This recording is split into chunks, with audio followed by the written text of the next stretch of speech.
Have a nice day students. इस साल आप सभी लोग 2024 में बोर्ड का एग्ज़ाम देने जा रहे हैं, तो उसके लिए कुछ मोस्ट इम्पॉर्टेंट क्वेश्चंस है वो हम आपको बता रहे हैं, जिसमें कि फर्स्ट ज़्यादा टाइम वेस्ट नहीं करेंगे।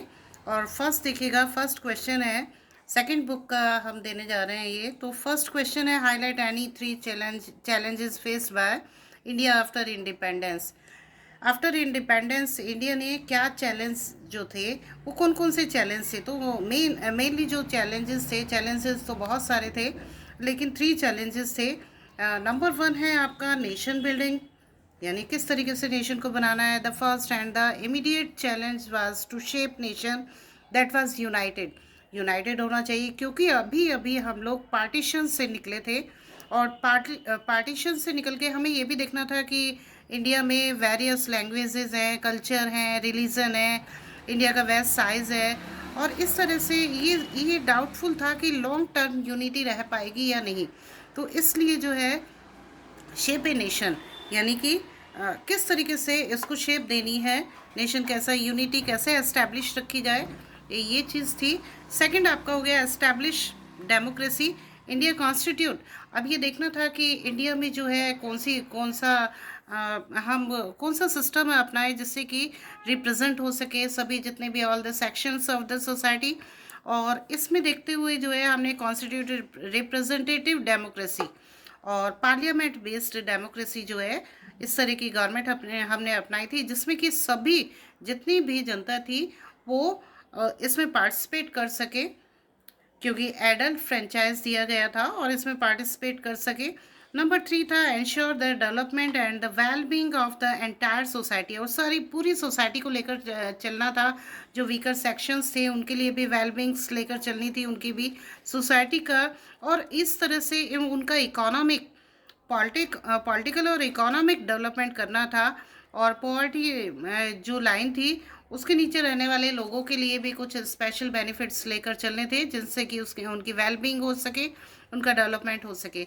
सेकंड देखिएगा, सेकंड क्वेश्चन है what was the problems faced by election commission at the time of the first general election. और at the first general election कौन कौन सी पहले फर्स्ट जनरल इलेक्शन करवाने में कौन कौन सी प्रॉब्लम्स थी जो कि इंडियन इलेक्शन कमीशन को वो फेस करनी पड़ी थी। तो सबसे पहले थी डिलिमिटेशंस, ड्राइंग ऑफ बाउंड्रीज। अब बाउंड्रीज का लिमिटेशंस करना था। बाउंड्रीज इंडिया का वेस्ट एरिया था और उसमें बाउंड्रीज का सेट करना था कि किस तरीके से कहाँ तक कौन सी बाउंड्री सेट की जाए। नंबर 2 है prepare electoral roll of the citizen eligible to vote.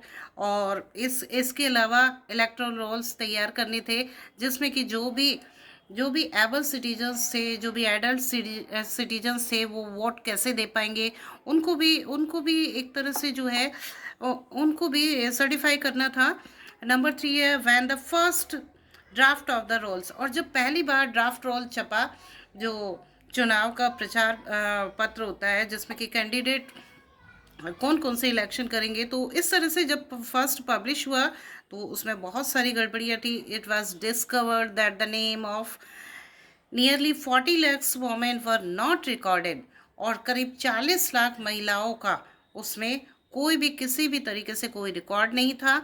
और जो रिकॉर्ड था वो भी they were simply listed as wife of, और सिंपली लिस्टेड किस तरीके से हुई थी कि उसकी पत्नी एंड और डॉटर ऑफ, यानी उसकी डॉटर, इस तरह से उनका कोई नाम नहीं था। तो इनको आइडेंटिफाई करना बहुत मुश्किल हो रहा था।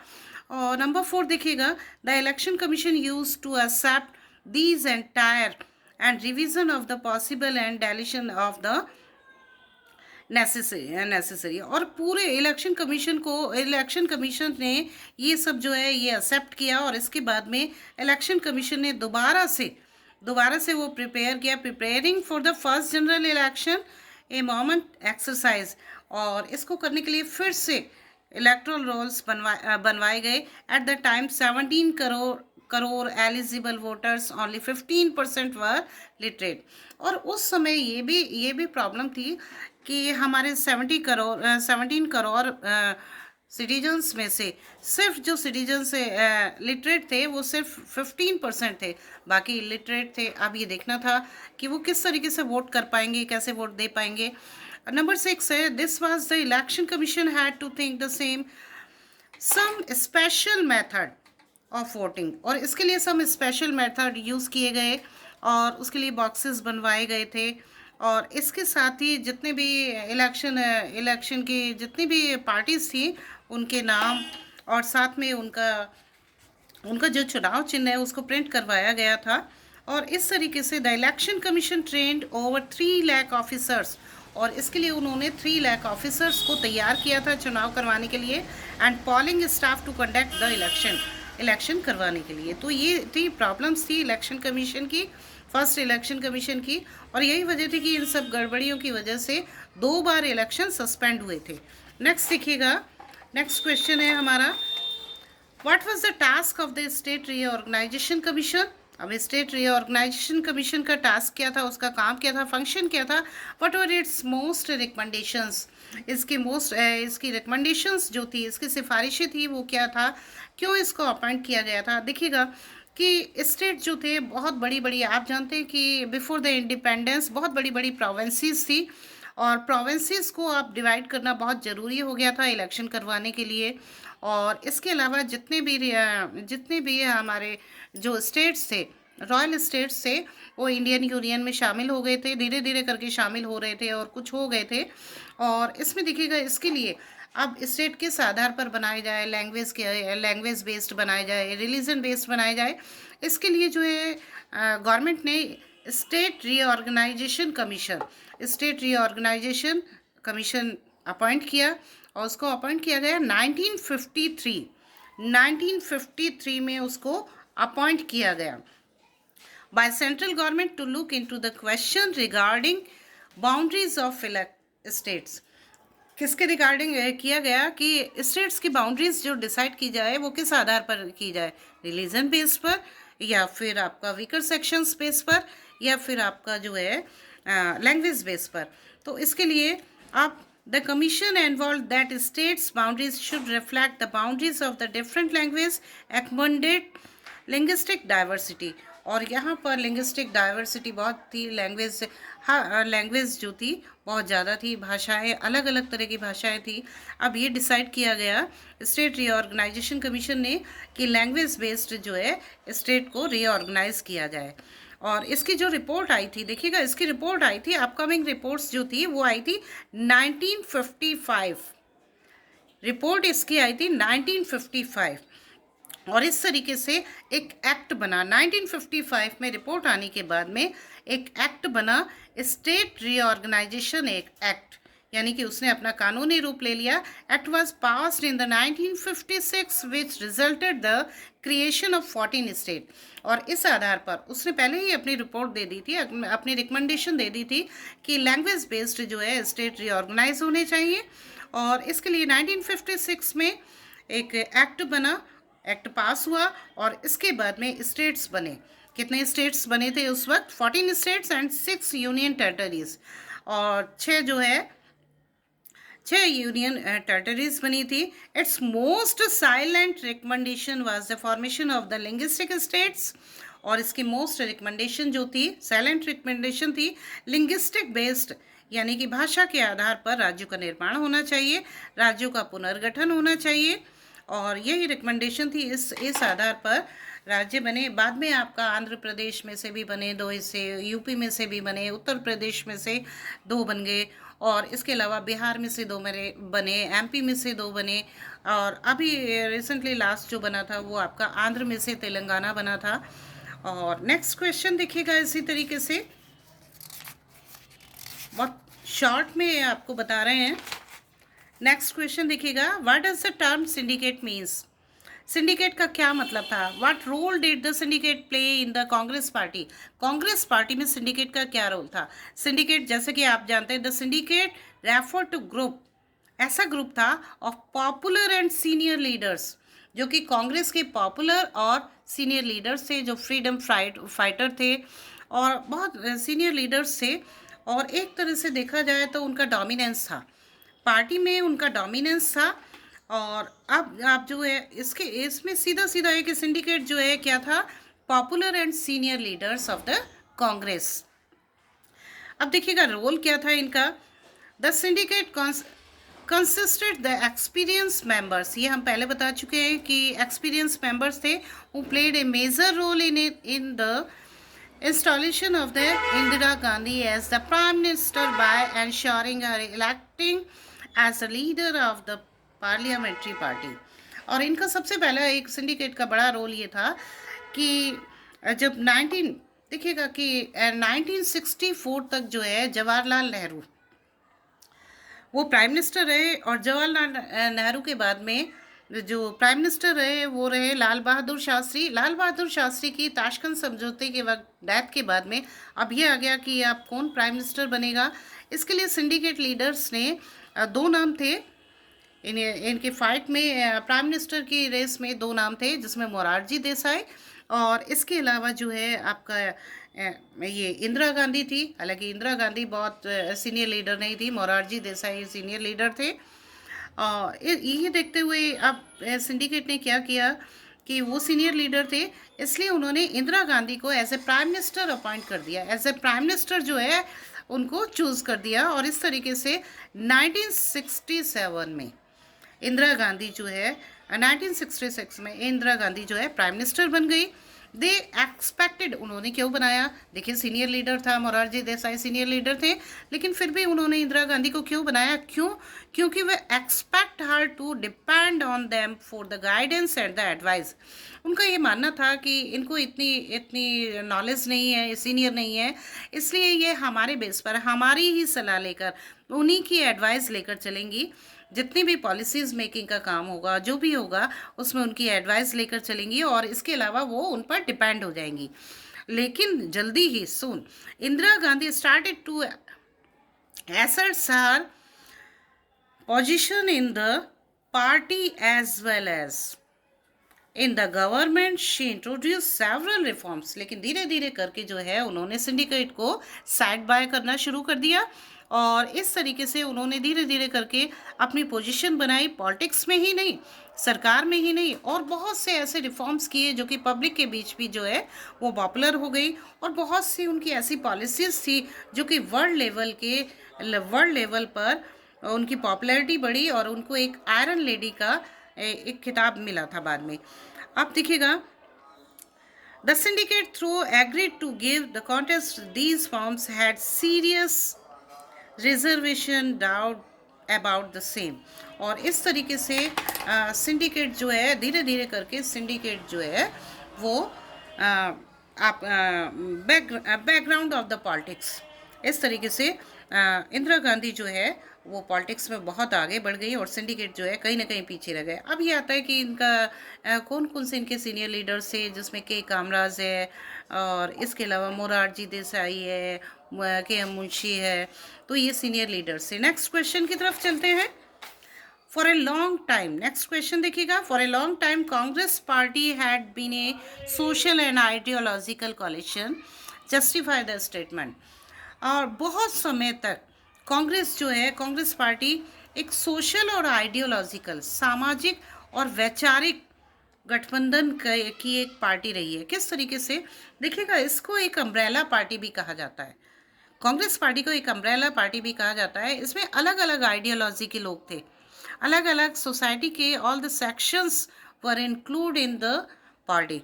इसमें देखिएगा नंबर 1 आ जाता है आफ्टर इट्स ऑर्गन इन 1885, जब स्टार्टिंग में जब ये पार्टी बनी थी 1885 में A.O. ह्यूम ने इसको बनाया था। Involve as ideological and the social coalition which gave it an unusual system. और इस तरीके से ये कहीं ना कहीं जो है तब भी कॉलिशन थी, आइडियोलॉजी तब भी थी इसकी, लेकिन कुछ चेंज आइडियोलॉजी थी। सेकेंड पॉइंट देखिएगा, the Congress party began as a party dominated by the English. और ये कहा जाता था स्टार्टिंग में ये पार्टी जो है सिर्फ इस इंग्लिश स्पीकिंग लोगों की थी, अपर कास्ट की थी और अपर मिडिल क्लास की थी। ये कहा जाता है कि कहीं ना कहीं इसमें जो हमारे सेक्शंस है, हमारे सोसाइटी के सेक्शंस है, जो आम लोग हैं, पब्लिक है वो इसमें शामिल नहीं थे, इसमें पैसे वाले और पढ़े लिखे लोग ही शामिल थे। तो ये इस तरीके से जो है एक तरह से ये एक अलग वर्ग की सोसाइटी थी, हाई क्लास की सोसाइटी थी। थर्ड देखिएगा, it brought together diverse groups whose interest were often contradictory. और इसके बाद में धीरे धीरे करके ये ऑल टुगेदर डाइवर्स ग्रुप, और धीरे धीरे करके इससे सभी ग्रुप जो है जुड़ने लगे, और जिसमें कि peasants and industrialist, urban developers and the upper class cast all found space in the Congress. और धीरे धीरे करके जो है फार्मर्स हुए, आपके इंडस्ट्रियलिस्ट हुए, ये सारे सब जो है कांग्रेस पार्टी से कहीं ना कहीं कांग्रेस पार्टी से इस ग्रुप से जुड़ने लगे। और by the time of the independence the Congress was, और देखिएगा ये सब कैसे जुड़े, बिजनेस क्लास या फार्मर्स कैसे जुड़े, इनके जो फ्रीडम स्ट्रगल है, फ्रीडम फाइटर्स है, बहुत से इस कांग्रेस पार्टी से जुड़ गए, और बहुत से ऐसे मूवमेंट्स जो है इन कांग्रेस ने किए। और इस आधार पर ही कांग्रेस एक पॉपुलर पार्टी हो गई, पब्लिक के बीच में बहुत पॉपुलर हो गई। अब देखिएगा by the time of independence, और उस टाइम तक आते आते कांग्रेस पार्टी एक बहुत बड़ी और पॉपुलर पार्टी बन चुकी थी। Congress was transformed into A rainbow like the social coalition. और इसके बाद में जो है धीरे धीरे करके ये पार्टी एक कैसी हो गई, रेनबो की तरह हो गई, अम्ब्रेला पार्टी हो गई। Coalition broadly represented India's diversity in the term of the classes and the caste, religion and language and various interests। और अलग अलग हित को चाहने वाले लोग जो हैं, अलग अलग धर्मों के लोग, अलग अलग भाषाओं के लोग जो है इसके मेंबर बन गए, और कांग्रेस पार्टी ने उन सबको साथ लेकर चली, वेल बींग्स। तो इस तरह से बहुत लंबे टाइम तक कांग्रेस पार्टी जो है उसमें एक आइडियोलॉजिकल कॉलिशन रहा। नेक्स्ट देखिएगा, next question, what are the function of NITI Aayog. आप जानते हैं कि नीति आयोग से पहले जो है हमारा प्लानिंग कमीशन था, योजना आयोग था। अब नीति आयोग क्यों बनाया गया, इसको रिप्लेस क्यों किया गया, ये क्वेश्चन आपका लास्ट ईयर आया हुआ है। तो इस बार जो है जहाँ तक है आपका एक तो ये आएगा कि प्लानिंग क्यों की जाती है, why it is necessary for the planning. और इसके अलावा देखिएगा नेक्स्ट क्वेश्चन ये आ जाता है, what are the functions of the NITI Aayog. NITI Aayog का फंक्शन क्या था, इसमें क्या फंक्शन था, किस तरीके से नीति आयोग जो है बनाया गया था। अभी तक जो हमारा प्लानिंग कमीशन था उसमें स्टेट्स का रिप्रेजेंटेशन नहीं था, स्टेट का कोई एक्टिव रोल नहीं था, जो भी था वो सेंट्रल बेस्ड था। तो अब जो है नीति आयोग में क्या किया गया है कि the active participate in the states को इसमें शामिल किया गया, and plan strategies for various economic areas. और स्ट्रेटजी जो इसकी योजना का आधार रहा वो बहुत से एरियाज़ को रहा, इकोनॉमिक एरियाज़ को लेकर रहा। Number two keep mind the development of the nation on the regular basis involve in the planning work. और इस तरह से नेशन को लेकर चला गया, पूरे स्टेट्स को शामिल किया गया, और स्टेट बेस्ड जो भी वेलबींग्स है उनको तैयार किया गया है। और नेक्स्ट देखिएगा, to encourage decentralisation cooperative federalism to be established. और इस तरीके से डिसेंट्रलाइज यानी कि शक्तियों का, जैसे शक्तियों को डिसेंट्रलाइज किया गया, पावर डिसेंट्रलाइज ऑफ पावर की गई, इसी तरीके से decentralise of planning, decentralise of encouragement cooperative federalism, और सभी संघों को शामिल किया गया। संघ कौन कौन से थे, जितने भी यूनियंस इंडियन यूनियन में कौन कौन शामिल थे, जो भी स्टेट्स थे और यूनियन टेरिटरीज थी। To develop arrangements for village level development. इसके अलावा इसमें विलेज यानी गाँव को भी शामिल किया गया, और गाँव का भी पूरा डेवलपमेंट था।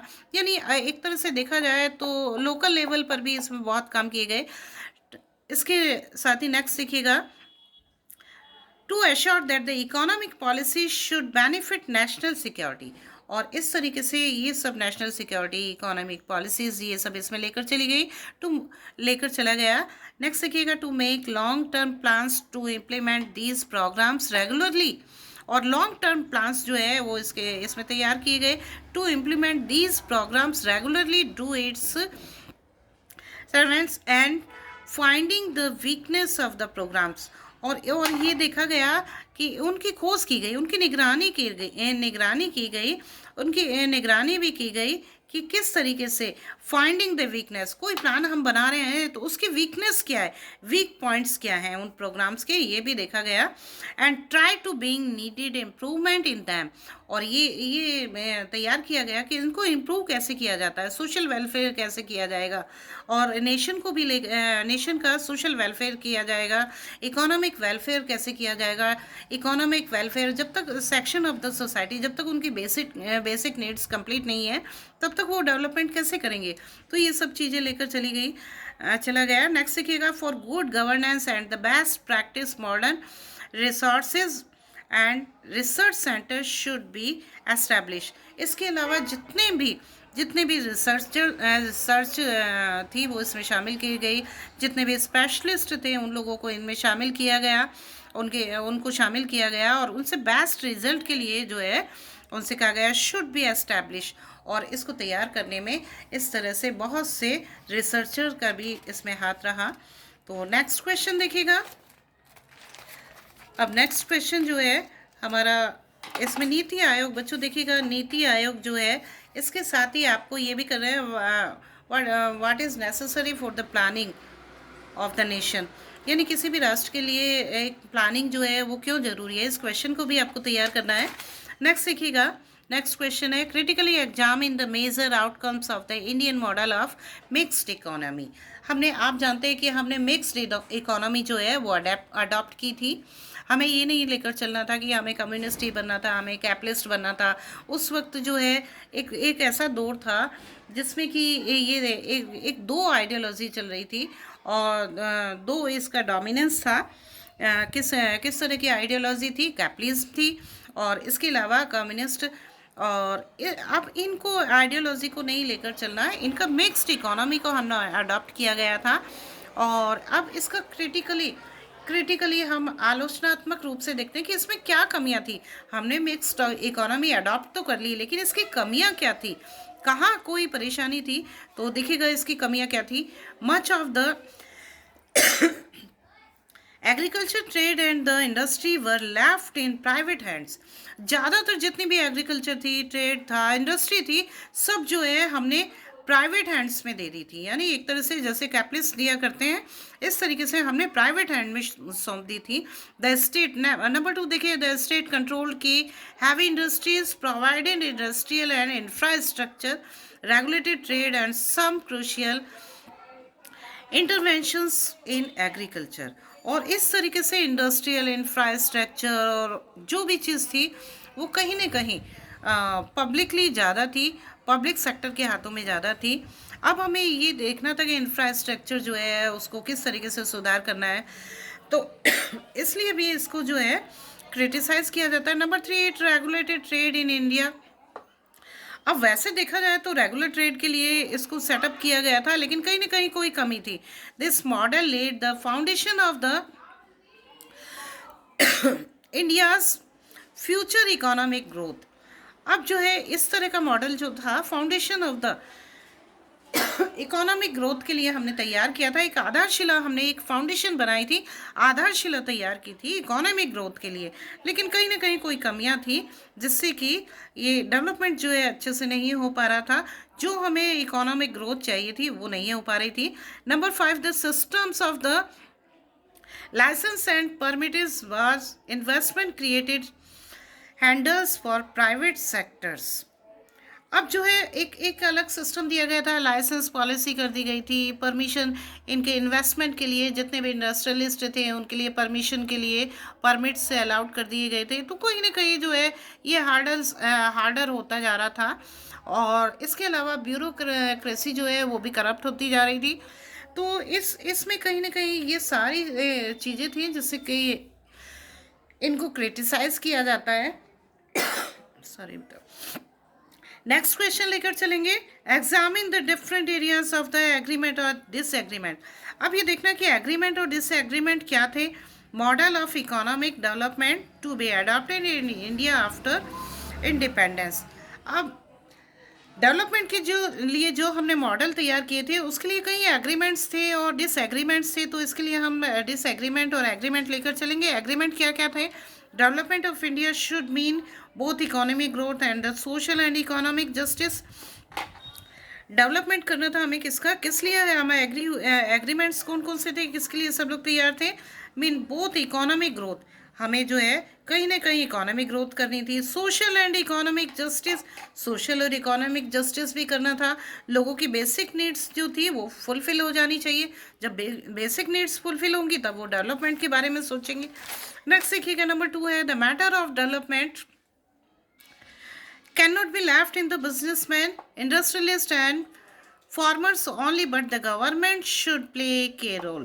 और इस डेवलपमेंट को सिर्फ जो इंडस्ट्रियलिस्ट या बिजनेसमैन के ऊपर ही नहीं छोड़ा गया था, ना ही फार्मर के ऊपर छोड़ा गया था, इसमें पूरा पूरा रोल जो था वो कहीं ना कहीं सरकार का एक सेंट्रल रोल आ जाता है, इसमें गवर्नमेंट का सेंट्रल रोल था, गवर्नमेंट की पॉलिसीज थी उसको लेकर चला गया था। नंबर 3 आ जाता है द टास्क ऑफ पॉवर्टी।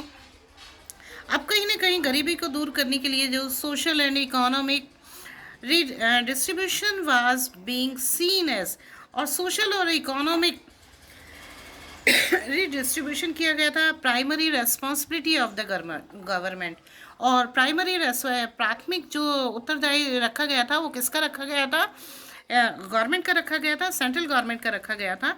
अब डिसएग्रीमेंट क्यों है, डिसएग्रीमेंट के लिए on the kind of role to be played by the government, और इसमें गवर्नमेंट का पूरा पूरा रोल था, जितनी रेस्पॉन्सिबिलिटीज थी वो गवर्नमेंट की थी। Disagreement over the importance attach to the needs of the justice, और जो जस्टिस होना चाहिए था, जो इम्पोर्टेंस दी जानी चाहिए थी वो नहीं हो रही थी। If it deferred from the economic growth, जबकि हमें जो है एक अलग तरह से इकोनॉमिक ग्रोथ करनी थी।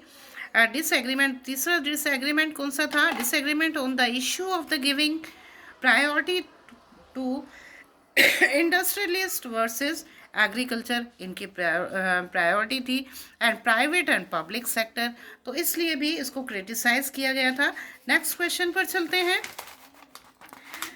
Describe the India's nuclear policy. अब इंडिया की न्यूक्लियर पॉलिसी कौन सी थी, इसको बताने के लिए अब देखिएगा इंडिया की न्यूक्लियर पॉलिसी क्यों थी, CTBT और NPT पर इंडिया ने क्यों नहीं साइन किए थे, इसी क्वेश्चन में आपको बता देते हैं।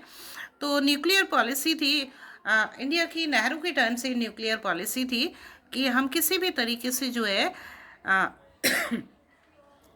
किसी भी तरह से हम न्यूक्लियर वेपन्स, जो भी परमाणु हथियार है, उससे हम कहीं ना कहीं against nuclear weapons 1940s under the guidance of doctor Homi Jahangir Bhabha, Homi Jahangir Bhabha और नेहरू ने मिलकर जो है हमारे प्राइम मिनिस्टर जो थे उन्होंने पॉलिसी तैयार की थी कि किसी भी तरीके से हम न्यूक्लियर वेपन्स का यूज़ नहीं करेंगे। अब देखिएगा India had conducted nuclear test in, लेकिन फिर देखा कि जब जब जो वर्ल्ड है दूसरी तरफ को जाने लगा, लेकिन उन्होंने ये देखा कि इसके लिए उन्होंने 2 न्यूक्लियर टेस्ट जो है वो किया। अब आप ये कहेंगे कि जब हम न्यूक्लियर वेपन्स के अगेंस्ट थे तो ये न्यूक्लियर टेस्ट क्यों किया गया था, एक किया गया था 1974 में और एक 1998 में। अब ये क्यों किया गया था, देखिएगा India profess a policy no first use, India ने ये कहा था कि नो फर्स्ट यूज़, इसके अलावा इंडिया का ये भी कहना था कि only for the peaceful use, only for the peaceful use, no first, यानी पहले हम कोई अटैक नहीं करेंगे, अगर कोई हम पर अटैक करता है तो हम पहले नहीं करेंगे, लेकिन अपनी सेफ्टी के लिए, अपनी सिक्योरिटी के लिए हमें इसकी ज़रूरत है। और इसके अलावा मिनिमम न्यूक्लियर डेटरेंस, और हम जो है कहीं ना कहीं मिनिमम यूज़ करेंगे इसका। India has stated no first use, but India has refused to sign the NPT and CTBT।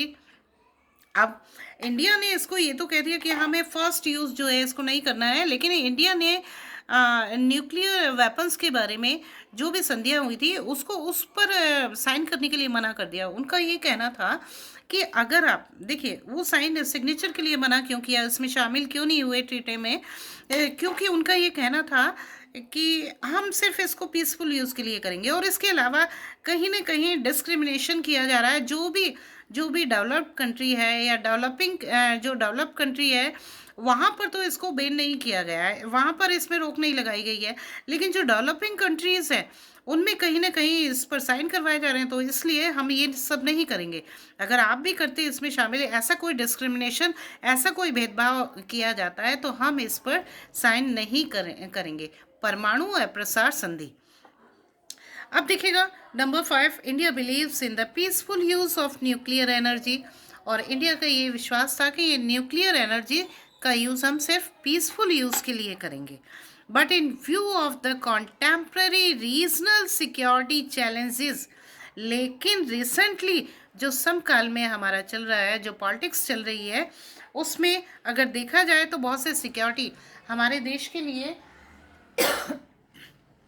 बहुत से रीजनल सिक्योरिटी चैलेंजेस भी हैं। प्रेजेंट गवर्नमेंट हैज़, और इसीलिए रीजनल चैलेंजेस के अलावा वर्ल्ड लेवल के भी बहुत से चैलेंजेस हैं, जिसमें कि हमें अपनी सिक्योरिटी को देखना है। तो जो रिसेंटली गवर्नमेंट है, उसने ये कहा है कि the present government has made it clear that the policy of no first can be reviewed and change.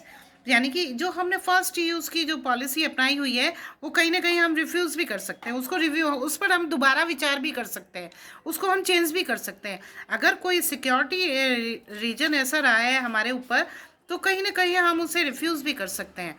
तो इसलिए जो है इंडिया ने न्यूक्लियर पॉलिसी हमारी थोड़ी सी चेंज की है। तो have a nice day students. और नेक्स्ट वीडियो के लिए जल्दी ही आपको, नेक्स्ट वीडियो कल तक हम डालेंगे आपका, और इन क्वेश्चंस के लिए तैयार रखिएगा। और गुड लक।